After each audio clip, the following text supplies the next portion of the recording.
Olá, tudo bem? Eu sou Bárbara Moura, terapeuta ocupacional, especialista em saúde da criança. Mas alguém já te falou isso? Preocupa não, quando crescer ele come. Será? Vem comigo.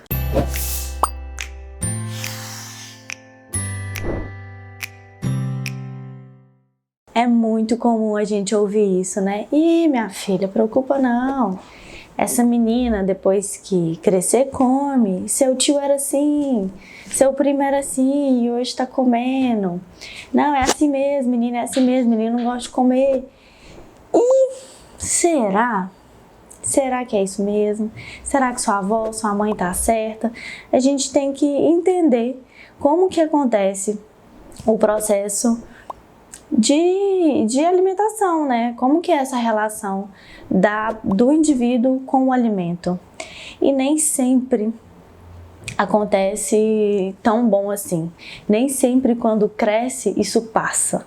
Mas vamos conversar disso. Vou trazer um pouco de notícia assim, para vocês mesmo.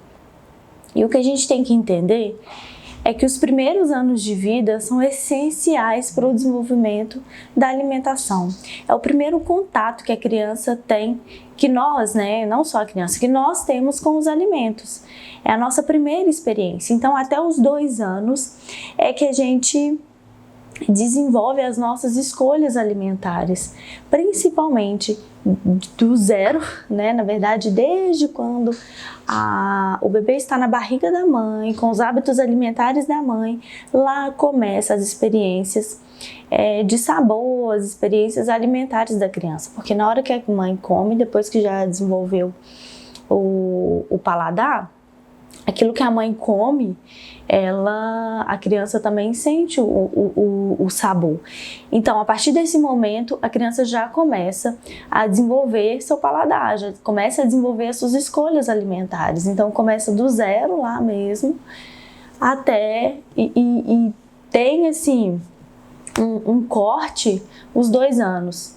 Não quer dizer que lá pra frente a gente não possa fazer nada, mas até os 2 anos, esses primeiros 1000 dias que são tão falados, são as principais escolhas, as principais experiências que a criança tem a alimentar. Então a gente tem que ter um foco maior mesmo nesse período. É nesse período que a gente tem que oferecer a melhor experiência possível alimentar e o melhor contato para ela ter experiência tanto no tato, de pegar, de sentir, de ver e de sentir esse paladar, esse sabor e essa textura na boquinha dela. Então, por isso quando a gente pensa assim, quando crescer isso passa, será? Será que a experiência que ela teve lá atrás não vai contar lá na frente? Então, vamos focar nesse período, sabe? Esses primeiros 1000 dias é que realmente vão fazer total diferença na alimentação, nas escolhas alimentares da criança. Quando a criança nasce, a primeira coisa que ela toma é leite. E o leite, ele é adocicado, então o paladar do bebê, ele já é mais voltado para o doce, ele já é para coisas adocicadas, então ele tá ali tomando leitinho, e aí depois, lá com 6 meses, começa a introdução alimentar.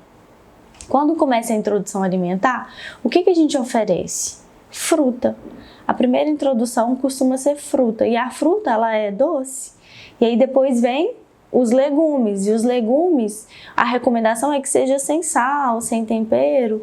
Então, os legumes também vão ficar mais adocicados e depois, com o tempo, que a gente vai colocando mais tempero nessa comida.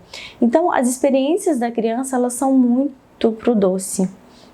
E aí, quando chega com 1 ano, que é a recomendação, que é começar a comer a comida da família, a mesma comida da família. E aí, muitas crianças, nessa transição, elas começam a eliminar alguns alimentos do prato. Meu filho comia tudo, mas comia às vezes tudo misturado ali numa papinha. Ele nem sabia direito o que ele estava comendo, normalmente tudo tinha o mesmo sabor. E aí, na hora que ele tem que comer o arroz, o feijão, o legume, a carne, ou outro tipo de proteína que a família come, ele não come mais, ele passa a não aceitar. E é uma mudança drástica, se a gente for pensar. É uma mudança de como esse alimento está sendo apresentado, né? Antes era tudo às vezes da mesma cor, tudo meio amarelo, uma cor mais clara, um verde mais clarinho, e depois cada cantinho do prato ali tem uma cor. Então a forma que a gente apresenta esse alimento para a criança é muito importante. E de repente eu começo a apresentar, tem uma apresentação completamente diferente, e na hora que ele vai comer, mesmo que a gente faça tudo bem cozidinho nessa transição, na hora que ele vai comer, ele vai ter que mastigar de um jeito diferente, ele vai sentir texturas diferentes. Então a gente tem que ir com muita calma, com muita cautela, com muito jeito. Porque se essa experiência não é boa agora, ela tende a não ser boa para frente.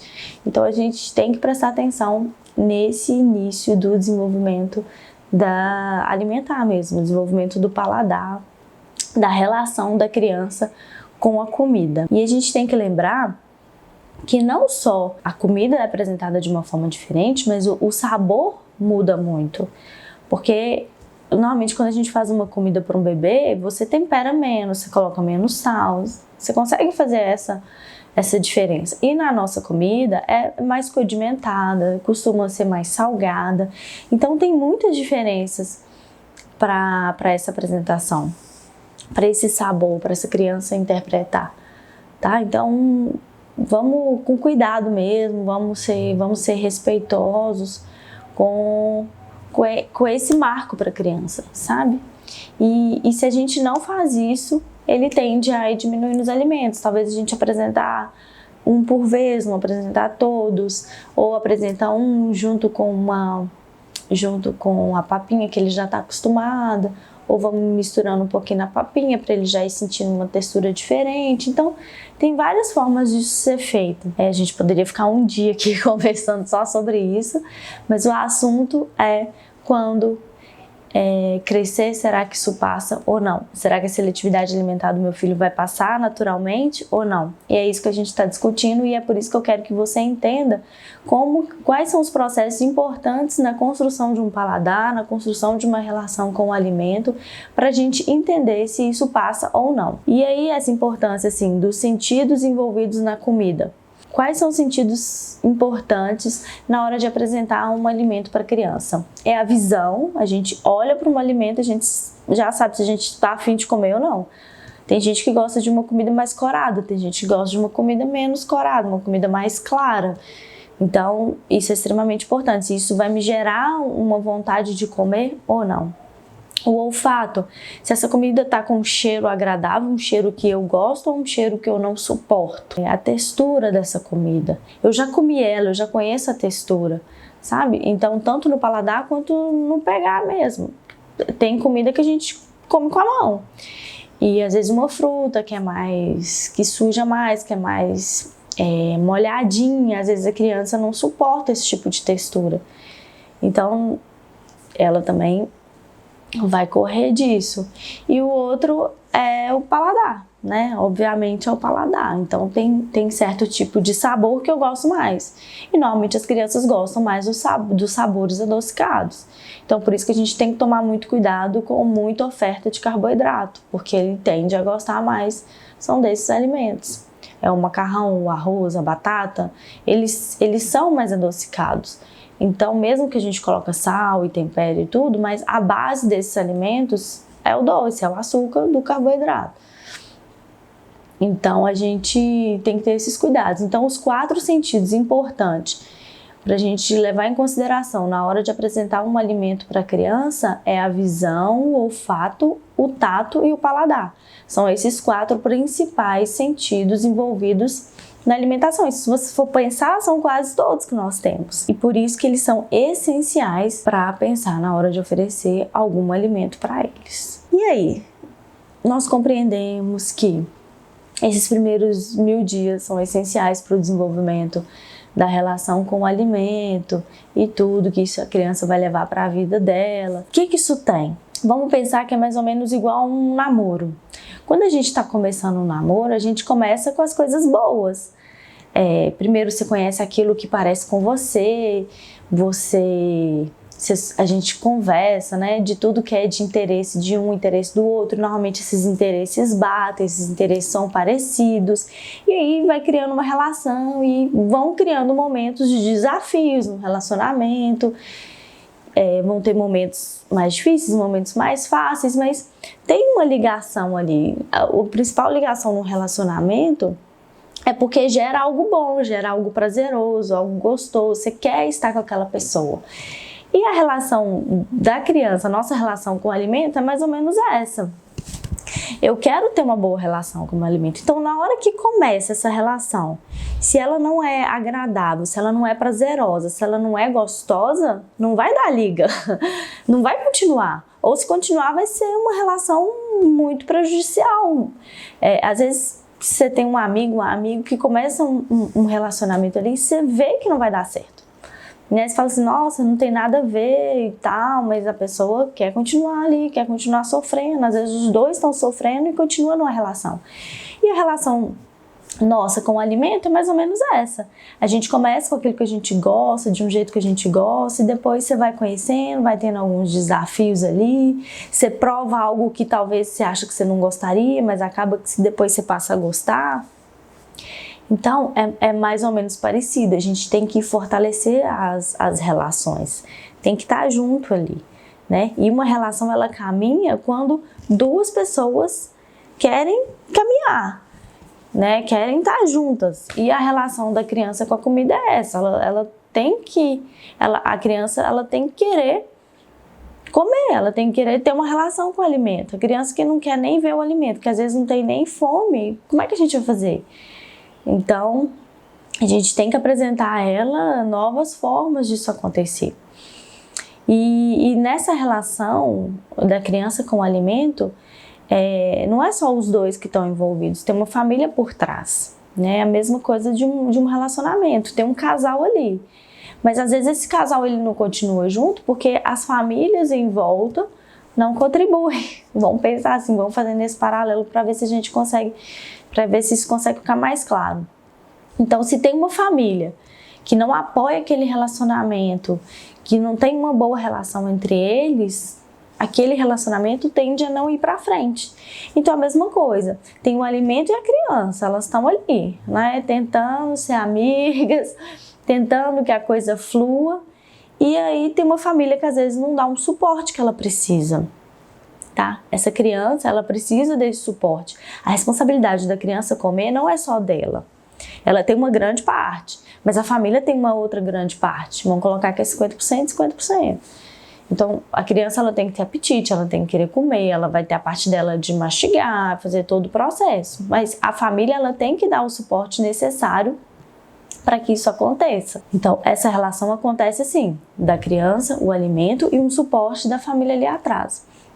Agora, quando essa família pensa, quando crescer isso passa, depois dá certo, depois resolve, e aí vai passando, aí passa 2 anos, passa 3, 4, 5, 6, quando assusta o menino já é adolescente e só quer comer arroz, só quer comer macarrão, só quer comer carne no almoço, não come nenhum tipo de legume, e aí cresce, vira um adulto que na hora que ele pode comprar as coisas que ele vai comer, que ele pode escolher as coisas que ele vai comer, o que ele vai comer? É aqueles adultos que a gente conhece que comem coxinha no almoço, comem pizza. E isso tende a piorar e trazer consequências sérias. Obesidade, colesterol alto com 30 anos, pressão alta com 30 anos. Isso é muito sério.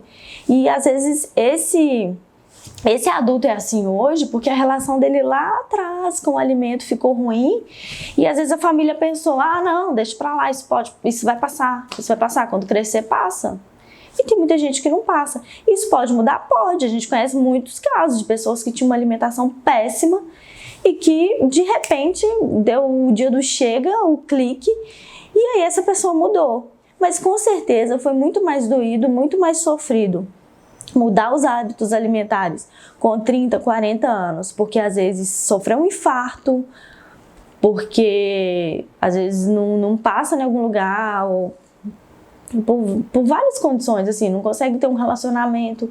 É muito mais sofrido, muito mais dolorido, tem que passar por muito mais questões e dores do que se alguém lá atrás tivesse um alerta e fizesse isso de uma forma diferente, mudasse a relação da criança com o alimento. Então, quanto antes a gente fizer isso, menos consequências nós vamos ter.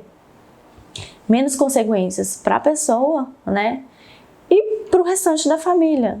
Porque se eu estou num relacionamento ruim, eu provavelmente eu vou me prejudicar, eu vou sofrer. Quanto mais para frente eu levo essa relação ruim, pior são as consequências, né? Que aí às vezes pode envolver filhos, pode envolver uma série de fatores, e talvez se a minha família tivesse me alertado, pudesse me dar um suporte, talvez a pessoa não continuaria naquele relacionamento prejudicial. A mesma coisa, a gente está vendo que a relação do nosso filho com o alimento não está legal, não está trazendo um bom retorno, um bom resultado para ele, e a gente continua deixando, a gente deixa para lá.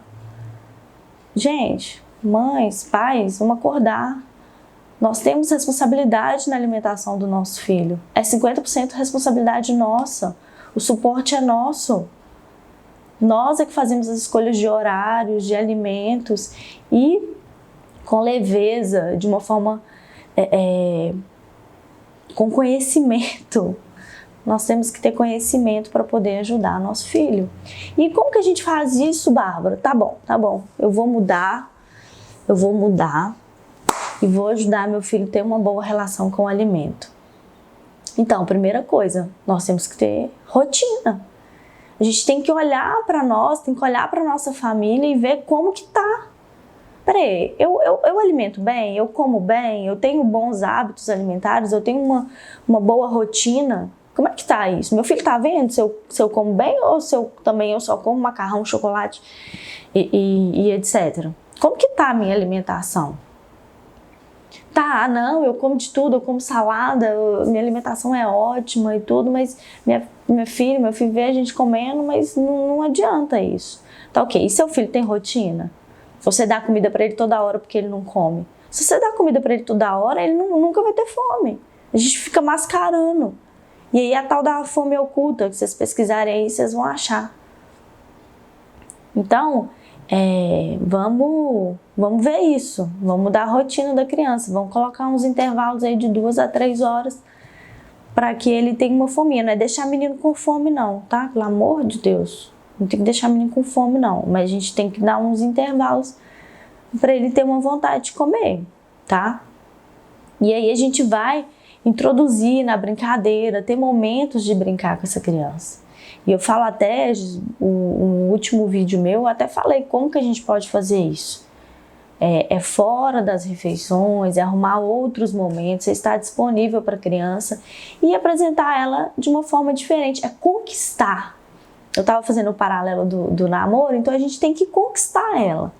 A gente tem que apresentar um alimento que vai conquistar ela. Então a gente vai apresentar ele cru, ralado, cozido no molho diferente, que às vezes a criança não aceita numa determinada forma, porque ele tá lá na visão, tem a textura, tem o paladar, e dependendo do jeito que a gente faz o alimento, isso tudo muda.